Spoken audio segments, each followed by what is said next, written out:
Hello friends, income tax के cases की series में आज जो केस हम डिस्कस करेंगे वो सेक्शन 197 के अंदर जो एसएससी लोअर टीडीएस के लिए एप्लीकेशन लगाता है उसको लेकर के है।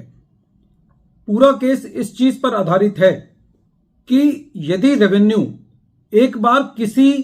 एक साल के लिए कोई नेगेटिव ओपिनियन बना लेता है, कोई एक नेगेटिव व्यू बना लेता है, तो रेवेन्यू किसी भी परिस्थिति के अंदर बाकी सालों में उस व्यू को चेंज नहीं करता और एक तरीके से कॉपी पेस्ट वाली सिचुएशन हो जाती है कि रेवेन्यू सेम मैटर को दूसरे सालों में भी एसएससी के अगेंस्ट जो है वो करता रहता है। प्रेजेंट केस में जो इशू था वो ये था कि जो एसएससी है वो बैकएंड सर्विसेज प्रोवाइड कर रहा था और लाइसेंस्ड सॉफ्टवेयर की सेल कर रहा था। In the mean time SSC की असेसमेंट लगी, असेसमेंट ईयर 2021 की, जिसके लिए डीआरपी ने एक नेगेटिव व्यू लिया और उसके आधार पर असेसिंग ऑफिसर ने एसएससी की 197 की जो एप्लीकेशन थी प्रीवियस ईयर 22, 23 और 23, 24 के लिए भी एक नेगेटिव व्यू ले लिया। तो ऐसे केस के अंदर एसएससी के पास क्या रिकॉर्ड्स ऑफ एक्शन होना चाहिए, यह चीज प्रेजेंट केस में दिल्ली हाई कोर्ट ने law and bridge technologies LLC versus deputy commissioner of income tax international taxation and another के केस में डिसाइड की। यह मैटर 465 आईटीआर पेज नंबर 454 पर रिपोर्ट हुआ और इस केस का जजमेंट 19 फरवरी 2024 को आया।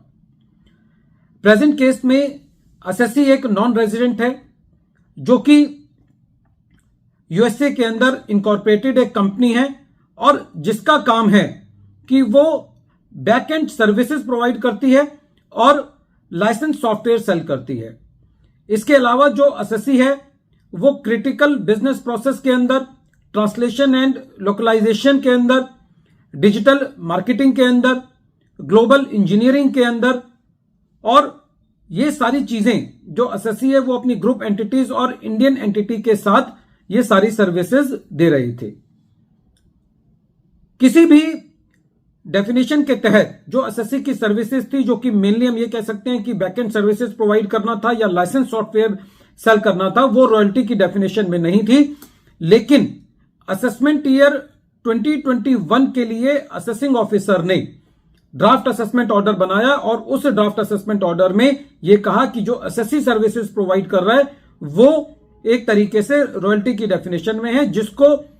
डिस्प्यूट रेजोल्यूशन पैनल ने भी अपील रखा। In the mean time SSC ने सेक्शन 197 की लोअर टीडीएस की एप्लीकेशन लगाई प्रीवियस ईयर 22, 23 और 23, 24 के लिए, जिसको असेसिंग ऑफिसर ने रिजेक्ट कर दिया और बेसिकली जो रेट दिया टीडीएस का वो 9.99% दिया एक्सक्लूडिंग सरचार्ज एंड सेस। ऐसा व्यू लेना असेसिंग ऑफिसर के लिए बट नेचुरल था, क्योंकि वो अपने ड्राफ्ट असेसमेंट ऑर्डर के अंदर और ऑर्डर के अंदर पहले ही कह चुका था कि एसएससी जो है वो रॉयल्टी की सर्विसेज प्रोवाइड कर रहा है। लेकिन जब ये मैटर जो कि असेसमेंट ईयर 2021 का था, जब ये ट्रिब्यूनल के पास गया तो ट्रिब्यूनल ने उसमें अपील किया कि जो सर्विसेज एसएससी प्रोवाइड कर रहा है वो टैक्सेबल नहीं है, वो रॉयल्टी की डेफिनेशन में नहीं आती। लेकिन असेसिंग ऑफिसर ने एसएससी की सेक्शन 197 की जो एप्लीकेशन थी उसको रिजेक्ट किया, जिसके अगेंस्ट एसएससी ने रिट पिटीशन दायर करी। जब यह मैटर दिल्ली हाई कोर्ट ने सुना तो दिल्ली हाई कोर्ट का यह कहना था कि प्रेजेंट केस में जो अथॉरिटीज हैं वो टोटली इस चीज में नाकाम रही हैं कि वो एसएससी की जो सोर्स ऑफ इनकम है उसको एग्जामिन करने में असफल रही हैं और प्रेजेंट केस में उन्होंने इस चीज को नहीं अप्रिशिएट किया कि जो एसएससी का सोर्स ऑफ इनकम है वो चार्जेबल टू टैक्स नहीं है। दिल्ली हाई कोर्ट का यह भी कहना था कि जो अथॉरिटी है वो पूरी तरीके से जो एसएससी की two distinct sources of income है उसमें कंफ्यूज हो गई है। जो टू सोर्सेज ऑफ इनकम थे एसएससी के, वो बैकएंड सर्विसेज को आउटसोर्स करना था और लाइसेंस सॉफ्टवेयर प्रोवाइड करना था। दिल्ली हाई कोर्ट का यह कहना था कि जब ट्रिब्यूनल ने यह ऑर्डर पास कर दिया है कि वो सर्विसेज रॉयल्टी की डेफिनेशन में नहीं आती और वो इनकम टैक्सेबल नहीं है, तो ऐसी परिस्थिति के अंदर इस मैटर को दोबारा सुना जाना चाहिए अथॉरिटी के द्वारा लोअर टीडीएस